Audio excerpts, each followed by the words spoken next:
Assalamu alaikum dear students, hope you are fine. Please open your English books today and open the contents area. Students, so far we have completed our lesson till The Skylark by Christina Rossetti,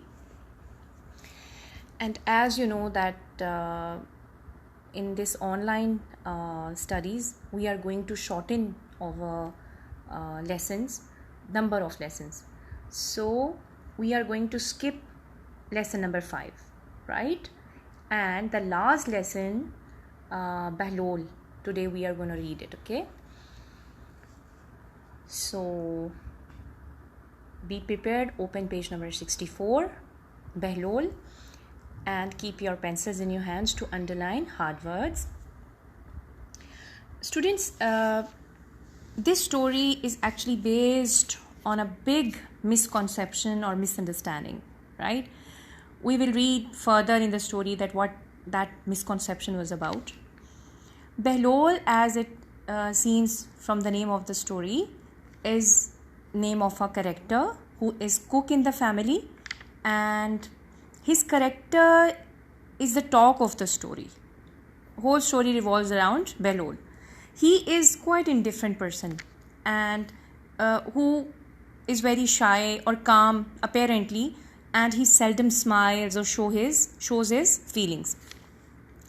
Other character in the story is about a landlady who is basically the narrator of the story, right? Who is opening the story in the lesson. So other two characters are counselor and his wife, who visited the narrator's house and experienced a misconception created by Behlol.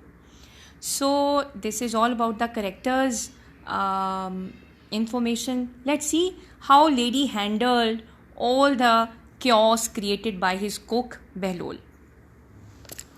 Ready? Here we go. Keep your pencils in your hands. Morning coffee is always served to me on the veranda overlooking the estate. As I told you, that narrator of the story is the landlady of their house, okay? Underline the word veranda. Veranda means roofed open gallery, okay? So she is telling about her morning routine. That her morning routine was that she used to take morning coffee in her veranda. It is joy to look out every morning and watch the sunshine gradually spread across the slopes, and to sip my own coffee served to me by Behlol. She is telling about her experience, that how does she feel when she's taking her coffee sips and experiencing the sun rising and all that. And she is now introducing her servant Behlol here in this paragraph. Behlol has been with the family a long time now, and life wouldn't be the same without him. He came to work for the family when I was a teenager. He does not get excited about anything. He is always calm. He seldom smiles or shows his feelings, and he is a wonderful cook. So this is the brief introduction about Behlol, that when the lady was a teenager, she is seeing Behlol since that time in his family. And she is, the most important part, she is explaining about his personality, that he seldom smiles. He always remains calm, and he never shows his feelings or excitement about anything. We, in as a whole, what do we call such person? We call such personalities indifferent. It means they don't bother about anything happening around them, and they remain introvert in themselves. So she's also telling that he is a wonderful cook.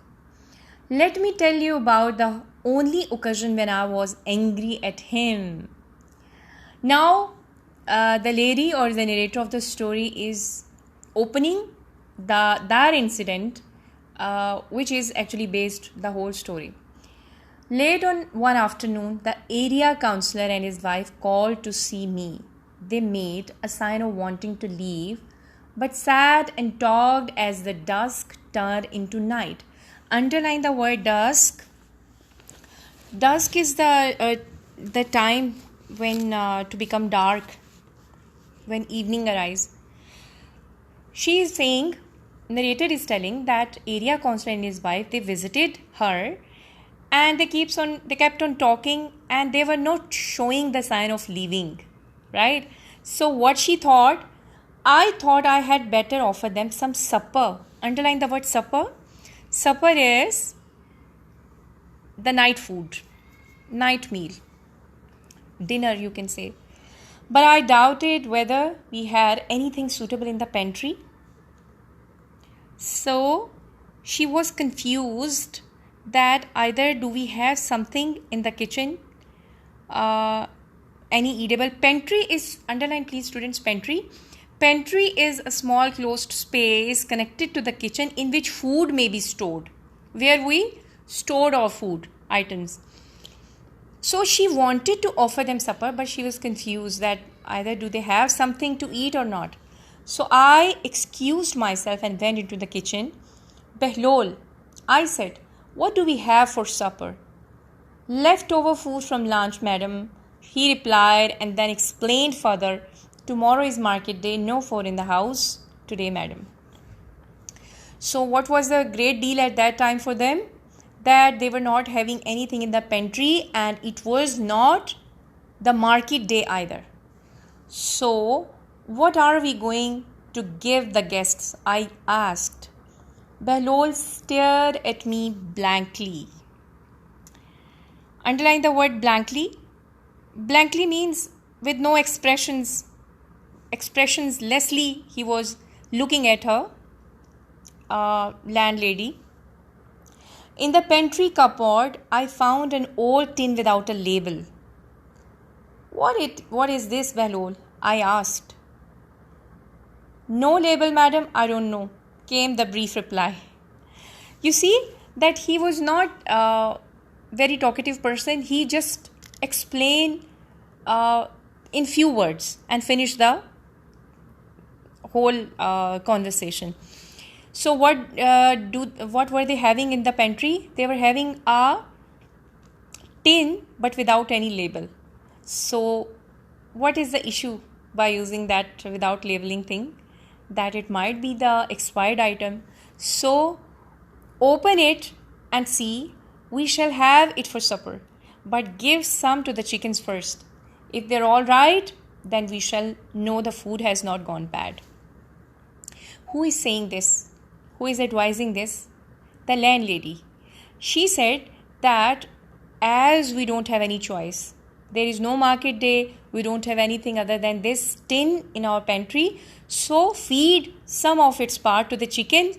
If they're all right, then it means that we can serve this to our guests as well. Got it?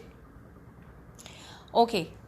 So Behlol nodded and went about his business. And what was his business?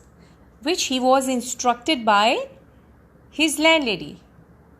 Remember to tell me immediately if anything happens to the chickens, I said, and returned to entertain my guests.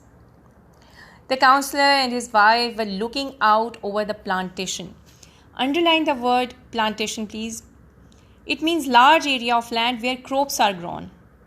They might be having some sort of plantation out in their courtyard.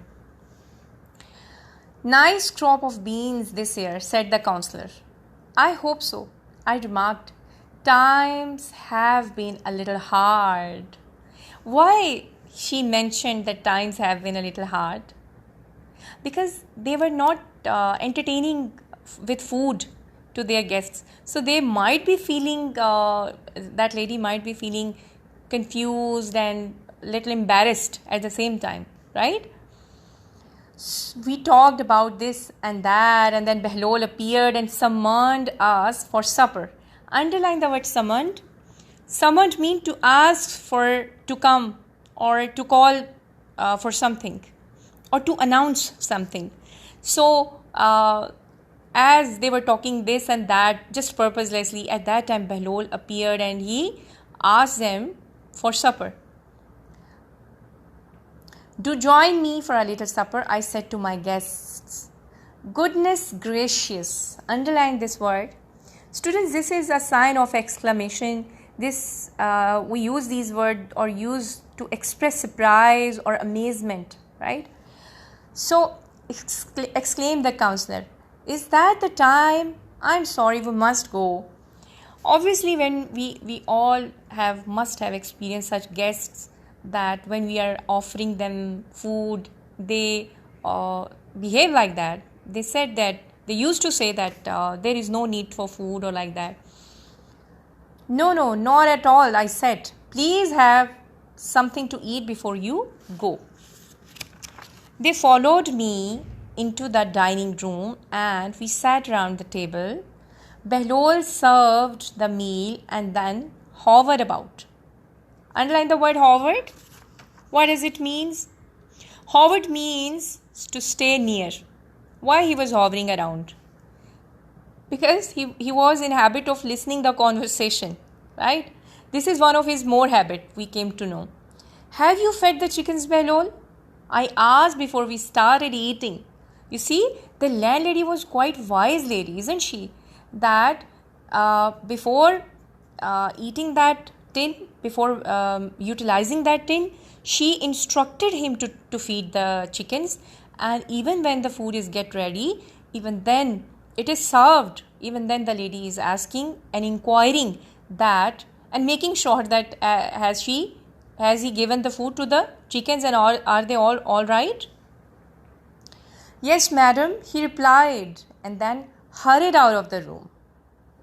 "He's gone to see if the chickens are still alive," I thought to myself, and tugged into the food. Underline the word tugged. Tugged into mean eat hungrily, because it was the time of dinner and everybody was hungry at that time, including the lady herself, right? So what she said, she thought in her mind that he might have gone to see the chickens are alive or not, but even then she tugged herself to made herself busy in eating food. We were having a pleasant chat after our meal when Behlol burst into the room. Madam, the chickens!" wailed Behlol. Underline the word wailed. Wailed mean long cry of pain. Students, please mark today's date here. Inshallah, the rest part of our lesson we will complete tomorrow. I hope you have enjoyed the story.